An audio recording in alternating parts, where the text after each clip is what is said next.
So, a couple fun facts, as you probably could tell, and I know that we do have some California residents, so can I get my Californians? Awesome, great. Can you tell me what city and county you are from in California, or resided most recently? San Francisco, California. San Francisco, which is a fun fact. It's the one city county in the state of California. San Mateo County, I think. Awesome, where we are today. We are all in San Mateo. I go between Alameda and San Francisco.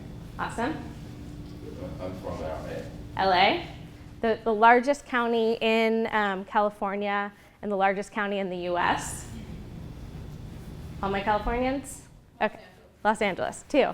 Not surprising since it's so big, right?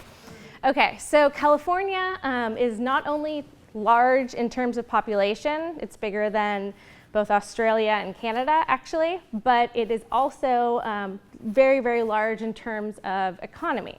So we actually, and the isn't the eighth and largest in terms of states, that's compared to other nations.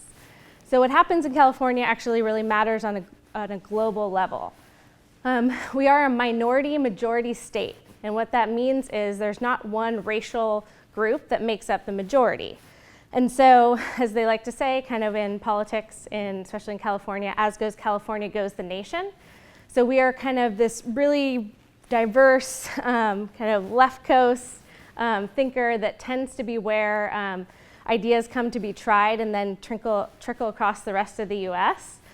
For example, environmental laws tend to happen here first. Maybe you're familiar with things like the plastic bag bans that really started on the city level in California that now the state has considered, and now that's kind of other states in the US are looking at that. Gay marriage is another example of that, something that started on the local level in California, and then we became an influencer actually across the nation. And okay, I'm gonna ask a question. I don't have any candy in my pockets, but does anyone happen to know, or within 2 million, how many people do you think live in the state of California? One hand raised quickly. Bing, 38.8. So there's a lot of people here.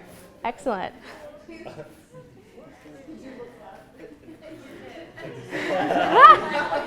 I didn't even see him use his phone. That was amazing. Impressive. So the reason that I'm talking about how big it is, I want to implore how important actually the local levels are. And that's why I asked all the Californians what counties they're from. Because we hear there's a lot going on in the media right now, especially because there's a presidential election going on, which you may have heard about. But you don't hear a lot about the 58 counties that all have 5 supervisor members that represent them.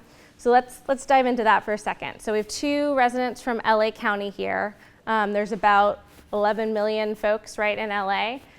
Alpine County is one of the other 58 counties in California, and there's about just over 1,000 residents. So they have the same level of, they have the same number of representatives regardless of how many citizens. So if I'm a Alpine County supervisor, I could represent about 200 or so citizens. If I'm an LA County supervisor, I represent several million. So that's a huge imbalance, right, in how representation exists, and we'll get into the numbers in a minute, but I think it really reflects in our amount of voter participation and turnout, unfortunately. Some people mentioned what city or town they're from. That's another local level of government that we have here in the US and specifically in California. Right now we're in the city of San Mateo and also in the county of San Mateo. An example of a local issue that may be important or not to you, the City Council of San Mateo this week was considering whether there should be a freeze on rental market rental increases. Obviously, as you now are all residents of San Mateo, there's a lot of people who want to be living and working here. There's a lot of great opportunity, but what that means is that it has impacted the housing market tremendously. And actually at the city level is where a lot of those decisions are made about encouraging more growth, encouraging construction to come in. So it's just another example of why it really matters, who your mayor is, or who your school board member is, because that's another, education is obviously a big issue, and those decisions are made on the local level as well. So I alluded to it, but I'm sorry to be the bearer of bad news, but in the 2014 election, so non-presidential, only 8.2% of Californians aged 18 to 24 voted. Not great. Even worse, if you were between 18 and 19 in 2014, you're actually more likely to be arrested than to have voted in the election. So we have some work to do. And I won't make everyone raise their hand to say if they're registered in wherever they're eligible to be registered. But I think that there's many reasons that this exists, and I would love to spend hours talking to you about it.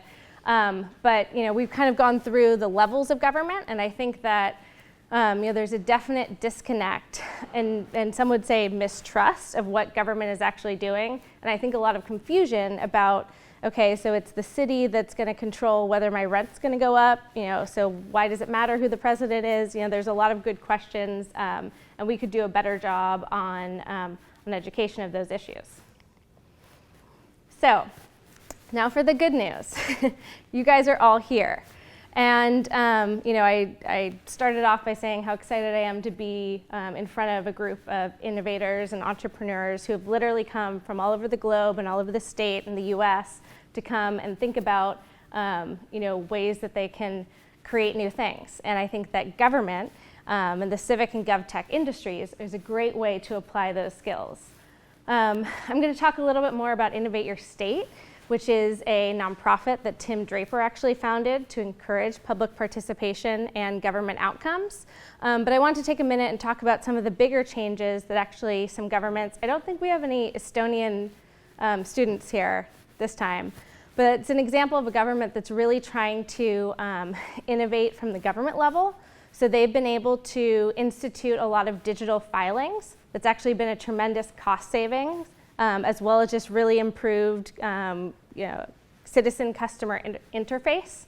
So there's examples of governments that are doing good things, and then we also have examples of businesses and nonprofits that are helping to drive government innovation.